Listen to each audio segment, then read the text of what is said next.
Welcome back to the shop. I'm Ray Cornelia and this is Ray's Garage. As you saw in the opening clips, that big ass 44-inch industrial fan, well, let me give you the story behind it.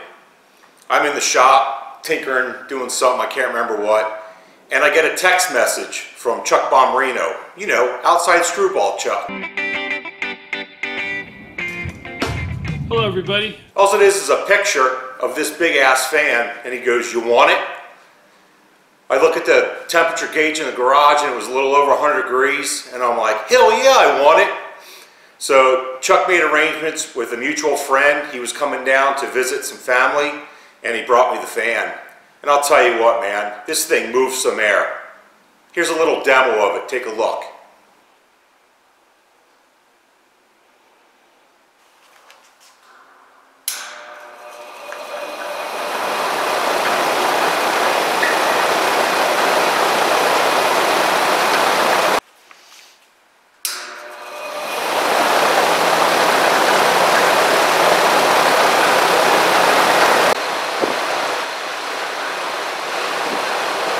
I can honestly say without this fan, I don't think I would have had very much shop time this summer at all.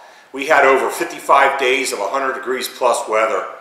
And man, as you guys know, no insulation. The only AC I have is this fan and another little fan I have by the workbench. So also too, during the summer, on one of Chuck's Seagull runs, he came across some rubber wheels. You know, as thoughtful as Chuck is, he got extra ones and shared them with me. Let's take a look at these guys. One's a 2-inch by 2-inch and the other is a 2-inch by 3-inch.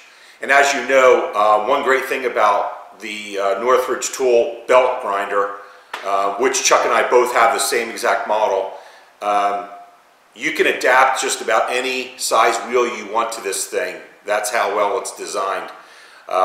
As you saw in some of Chuck's videos, he's made tooling arms. I got some tooling arm material, which I'm going to fit these wheels to sometime here soon. Also, Chuck made a little fender guard for the belt. Both of our grinders came without this little fender on top. So Chuck made one for me, and he made one for himself, and I'll tell you what, man, this thing works like a charm. I wish I would have known about it sooner. And Chuck shared one with me as well. I'd like to throw a big thank you out there to my buddy. He's very considerate, always thinking about me, and I very much appreciate it. Chuck, you're a good man. Howie too. So anyway, moving right along. I haven't done many projects this summer. It's first of all with the heat, plus it's been busy. A lot of you know we went through a pool build. That construction took some time, and it took a lot of my time off. And just working outside during the day at my day job, it just takes the life out of me, man. And when I come home, I just kind of want to kick it and take it easy. Also too, I want to share my day job. I have a pretty interesting job. Unfortunately, I had to sign an agreement when I hired on over 21 years ago that I would not share any of the plant or what I do.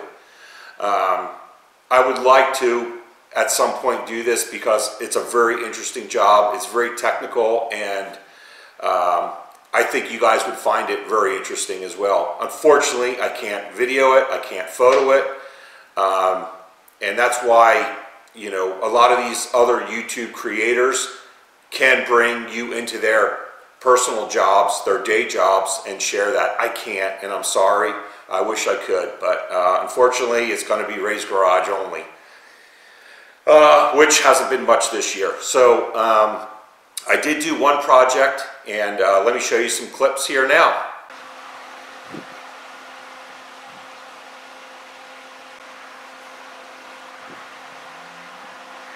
So as you saw in a previous video, I believe it was Independence Day, I put a 4x6 flag on the front light post in my front yard. Well, I wanted a flagpole in my backyard. So a buddy of mine gave me this 27.5-foot piece of 3-inch by 1/4-inch wall well pipe, and I made the truck, which you can see right here in this image. I bought the 9-inch cleat, drilled and tapped it, installed that, and then I made this 5-inch by 3/8-inch thick, 36-inch long ground sleeve. Here it is in these images.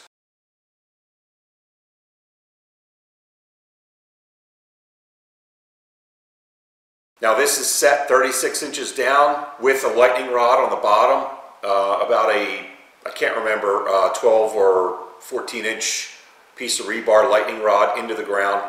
And there's about 1,200 pounds of 4,000 psi concrete in a 24-inch round by 36-inch deep pit.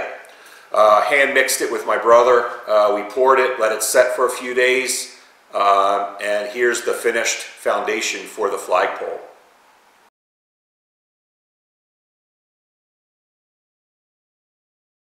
So after the concrete set, the friend that provided the materials, he has a boom truck, a 75-foot crane on it, and we lifted that pole up, straight up, and we dropped it right down in there.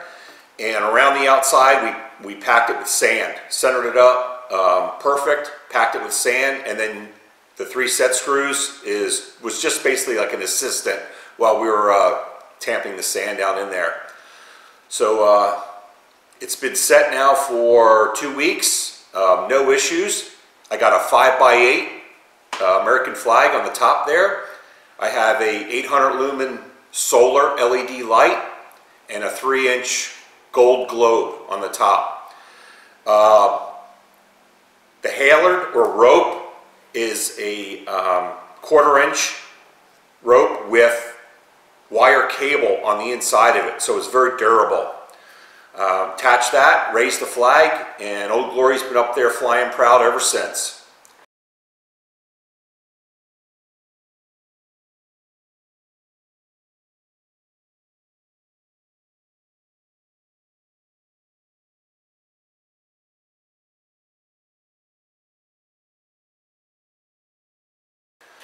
Okay, so moving right along.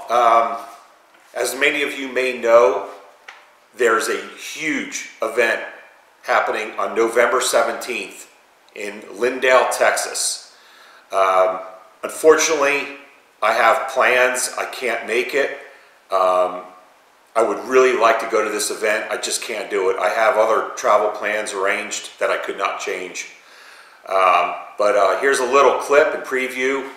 I encourage you to check this out and go if you possibly can. It's going to be a blast, man. It's going to be, there's some real heavy hitter YouTube creators there, some people that I've been following for a long time, and it's going to be one amazing event.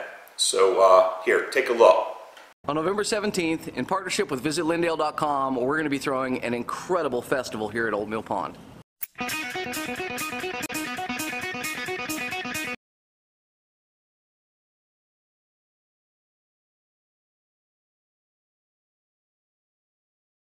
So that's about it for now. I guess I'll wrap it up and I'd like to thank all my new YouTube subscribers.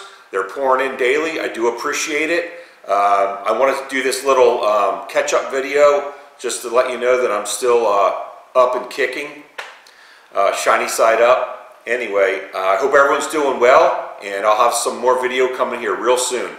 Until then, see ya!